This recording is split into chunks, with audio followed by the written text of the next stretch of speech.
நெல்லை எடுத்து செல்ல போதிய லாரிகள் இல்லை என்றும் அவர் ஒரு புகார் சொல்லியிருக்கிறார். இந்த நெல் கொள்முதல் நிலையம் சென்ற மாதம் செப்டம்பர் மாதம் 18ஆம் தேதி திறந்து வைக்கப்பட்டது. இங்க இருக்கக்கூடிய நெல் கொள்முதல் நிலையம் நேற்றைய தினம் வரை இந்த நிலையத்தில் 20,000 நெல் மூட்டைகள் கொள்முதல் செய்யப்பட்டுள்ளன. அதுல 16,000 நெல் மூட்டைகள் லாரிகள் மூலம் உடனுக்கு கொண்டு செல்லப்பட்டுள்ளன. அதேபோல இங்கே நெல் மூட்டைகள் மழையில் நனைந்து முளைத்து விட்டது என்ற ஒரு நாடகத்தையும் திரு எதிர்க்கட்சித் தலைவர்கள் தெரிவித்திருக்கிறார். எதிர்க்கட்சித் தலைவரிடம் இங்கே போடப்பட்ட நெல் மூட்டை முளைத்து விட்டதாக ஒரு பெண்மணி கூறுகின்றார் என்று நேற்று தெரிவித்திருக்கிறார். நான் உடனே மாவட்ட ஆட்சியர்களிடத்தில் முதலமைச்சருடன் நான் தொடர்பு கொண்டு பேசி அது என்ன என்று ஆராய சொன்னோம். ஆட்சியர் அவர்கள் சம்பந்தப்பட்ட பெண்மணியுடைய ஊரான வரவுக்கோட்டைக்கு அதிகாரிகளை அனுப்பி உடனே ஆய்வுகளை நடத்தினார்.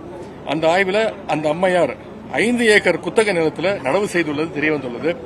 அவரது வயல்ல இன்று மதியம் வரை எந்த அறுவடையும் இதுவரை நடைபெறவில்லை. அறுவடையே நடைபெறாத வயலிலிருந்து அவர் எப்படி நெல் மூட்டைகளை சென்றுக்கு கொண்டு வந்தார் என்று அவருக்கு தான் வெளிச்சம். எனவே எப்படி முளைத்தது என்பதையும் அவர் மட்டும்தான் வெளிச்சம். ஆக எதிர்க்கட்சித் தலைவர் கூறிய புகார் முற்றிலும் உண்மைக்கு புறம்பானது என்பதை இங்கே கூறிக்கொள்ள விரும்புகின்றேன். இன்னொரு குற்றச்சாட்டையும் எதிர்க்கட்சித் தலைவர் சொல்லியிருக்கிறார். ரேஷன் கடைகள் மூலம் செறிவூட்டப்பட்ட அரிசி வழங்க ஒன்றிய அரசு அனுமதி வழங்கிவிட்டது. ஆனால் நம்முடைய அரசு அந்த அரிசியை வழங்கவில்லை என்று ஒரு புகாரை சொல்லியிருக்கின்றார்.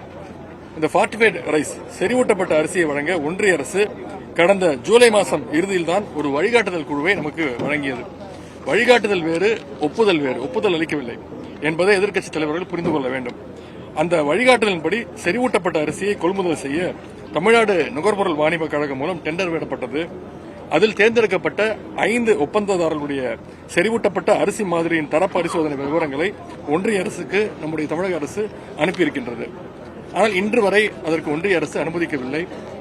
ஏற்கனவே ஈரப்பதத்தை 17% விவசாயிகளுடைய கோரிக்கை ஏற்று 22% உயர்த்த வேண்டும் என்ற அந்த கோரிக்கையை நாம் வச்சிருக்கிறோம்.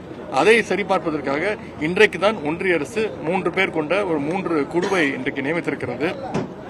எனவே இதெல்லாம் மறைக்க வேண்டும் என்று பாஜக அரசை எப்படியாவது காப்பாற்ற வேண்டும் என்று எதிர்க்கட்சித் தலைவர் அவர்கள் இந்த புகார்களை எல்லாம் தெரிவித்து வருகின்றார்.